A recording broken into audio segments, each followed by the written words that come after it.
5 taon na wala si Berting sa kanilang baryo. Sundalo siya. Ang inaasahan ng lahat pag-uwi niya ay marami siyang kwento ng kabayanihan, maraming pera, at puno ng medalya ang dibdib. Pero nang bumaba si Berting sa tricycle, iba ang itsura niya. Payat, lubog ang mata, at ang pinakakapansin-pansin, puro peklat ang braso at leeg niya. May malaking hiwa sa mukha na parang tinaga.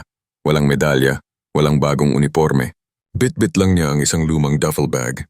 Agad itong pinag-usapan sa inuman sa tapat ng tindahan ni Aling Bebang. "Tingnan niyo si Berting." Tawa ni Mang Kanor ang lasenggo ng baryo. "Kala ko ba special forces? Bakit mukhang special basura?" Nagtawanan ang mga kainuman niya. "Wala man lang dalang medalya," hirit ng isa pa. "Yung anak ni Kapitan pag-uwi dito may gold cross. Si Berting, peklat lang ang uwi." Siguro tuwag yan sa giyera. Siguro unang putok pa lang tumakbo na kaya nasugatan sa likod. Dumaan si Berting sa tapat ng inuman para bumili ng yosi. Rinig na rinig niya ang pangungutya. "Hoy Berting!" sigaw ni Mang Kanor. "Anyari sa mukha mo? Nadapa ka ba sa takot? San ka ba galing? Sa kusina ng kampo. Ha. Hindi umimik si Berting. Yumuko lang siya, kinuha ang binili at naglakad pa uwi. Sanay na siya sa sakit. Mas masakit pa ang pinagdaanan niya kaysa sa salita ng mga lasenggo. Lumipas ang ilang araw, lalong lumala ang chismis. Kesyo dishonorable discharge daw. Kesyo nabaliw daw sa bundok. Walang gustong kumausap kay Berting.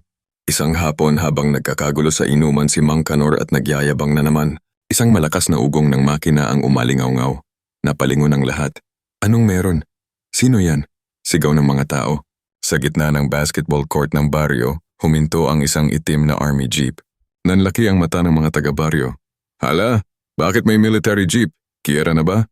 Bumaba ang mga sundalong naka-full battle gear at pinalibutan ang area. Sumunod na bumaba ang isang lalaking may edad na pero tindig militar.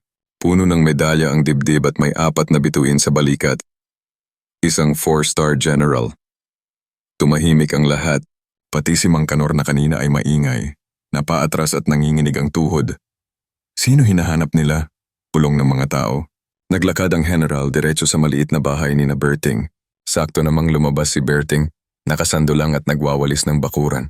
Nang makita ng general si Berting, tumigil ito sa paglalakad. Ang inaasahan ng mga tao ay aarestuhin si Berting. Pero nagulat ang buong baryo ng, "Tigas noo, sumaludo ang General kay Berting, sir," sigaw ng general. Mabilis na gumanti ng saludo si Berting kahit nanginginig ang kamay. "General Valdez!" Binaba ng general ang kamay niya at niyakap ng mahigpit si Berting. Umiiyak ang general. Buhay ka, Sergeant Berting, buhay ka," karogal na sabi ng general. Lumapit ang mga tsismoso kasama si Mang Kanor para makiusyoso.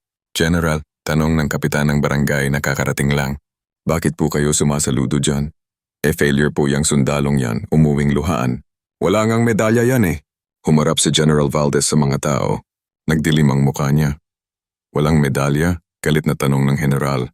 "Alam niyo ba kung bakit walang medalya ang taong ito?" Itinuro niya si Berting. "Dahil ang mission niya ay classified, top secret. Hindi pwedeng isulat sa dyaryo.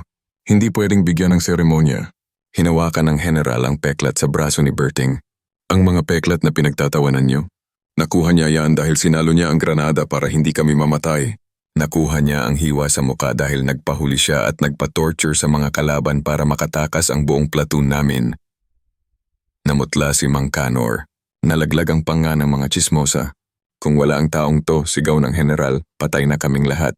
Patay na ako. Ako na general niyo ngayon, buhay ako dahil sa kanya. Siya ang pinakamatapang na sundalong nakilala ko." Ang katawan niya ang naging panangga namin. Humarap ang general kay Berting at nag-abot ng isang itim na kahon. "Berting, hindi ito pwedeng isuot sa publiko, pero galing ito sa presidente. Ang pinakamataas na parangal ng bansa." Binuksan ni Berting ang kahon. Isang gintong medalya na nagniningning. "Salamat sir," mahinang sabi ni Berting. "Ginawa ko lang po ang trabaho ko."